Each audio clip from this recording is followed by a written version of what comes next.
ఆశ్చర్యం అనిపిస్తుంది నాకైతే. మన హయాంలో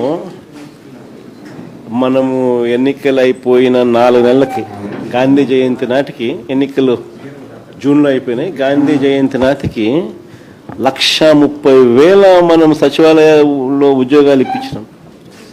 ఒక్క క్రిటిసిజం రాలా, ఒక్కడంటే ఒక్కడు కూడా క్రిటిసైజ్ చేసే పరిస్థితికి మనం ఛాన్స్ ఇవ్వాల.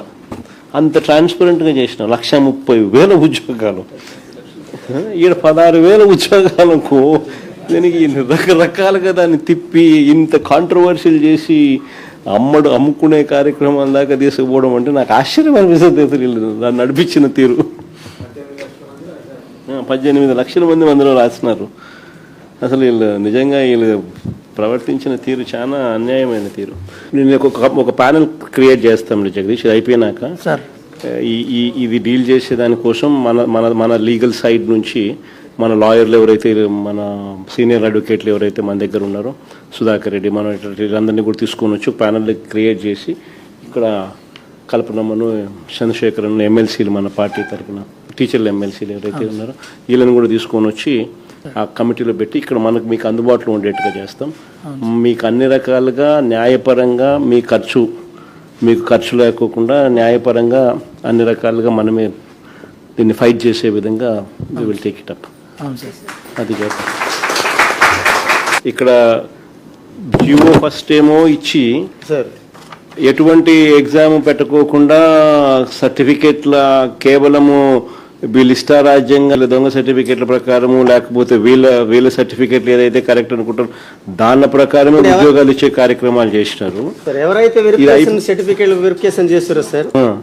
ఆ తర్వాత వాళ్ళు ఉద్యోగాలు ఇచ్చేసిన తర్వాత ఆ మళ్ళీ జీవో అది క్యాన్సిల్ చేసి ఇప్పుడు మళ్ళీ ఎగ్జామ్ మళ్ళీ మీరంతా రాయాలా అని చెప్పి అంటున్నారు. ఫస్ట్ ఏమో వాళ్ళు ఒక జీవో ఇచ్చినారు, వీళ్ళు ఎలాంటి ఎగ్జామ్కు రాయాల్సిన అవసరం లేదు, వీళ్ళకు ఎగ్జామ్ రాయాల్సిన అవసరం లేకుండా కేవలం వీళ్ళ సర్టిఫికెట్ల ఆధారంగానే మేము అపాయింట్మెంట్ ఇస్తాము అని చెప్పి తర్వాత వాళ్ళు ఇష్టం వచ్చినట్టుగా ఆ కార్యక్రమాన్ని చేసినారు. నువ్వు సర్టిఫికెట్ల ఆధారంగా నువ్వు ఇంకా బలమైన సర్టిఫికెట్ పెట్టినా నీకు ఉద్యోగం ఇవ్వలేదు. కానీ వాళ్ళు ఇష్టం వచ్చినట్టుగా వాళ్ళు చేసుకున్న తర్వాత మళ్ళీ వెంటనే మళ్ళీ ఇంకో జీవో మళ్ళీ మార్పు చేసేసి ఇప్పుడు మళ్ళీ మీకు కూడా ఎగ్జామ్ మళ్ళీ దీనికి కూడా ఎగ్జామ్ రాస్తేనే, ఎగ్జామ్ పాస్ అయితేనే అని మళ్ళీ తీసుకొచ్చినారు. ఎవరికి మేలు చేసేందుకు ఫస్ట్ జీవో తీసుకొచ్చినారు.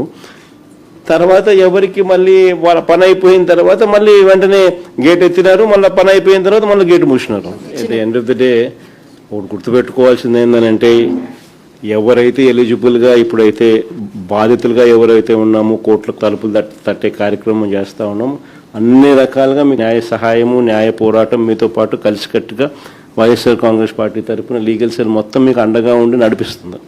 వి will all stand by you. ఇది ఒకటే కాదు, రేపొద్దున అన్యాయం జరిగింది అని అంటే మాత్రం మళ్ళీ మన ప్రభుత్వం వచ్చిన తర్వాత మళ్ళీ ఒకసారి దీని మీద రీఎంక్వైరీ చేద్దాం. Don't worry, we'll demand for an enquiry తల్లి, we'll demand for CBI enquiry. In fact వీళ్ళు పొరపాటున వీళ్ళు ఏ రకంగా వీళ్ళు చేయకపోయినా కూడా నాట్ ఓన్లీ ఇప్పుడు ప్రస్తుతానికి నేను చెప్తా ఉన్నాను, ఈ న్యాయ కోర్ట్స్ అనేది ఆశ్రయిస్తూ ఉన్నాం అనేది one part of the story. Matter of only time. కొంచెం ఓపిక పట్టు. ఏడిచినందువల్ల సాధించేది ఏం లేదు, ధైర్యం కోల్పోవడం వల్ల మనం సాధించేది ఏం లేదు. ధైర్యంగా ఉండండి.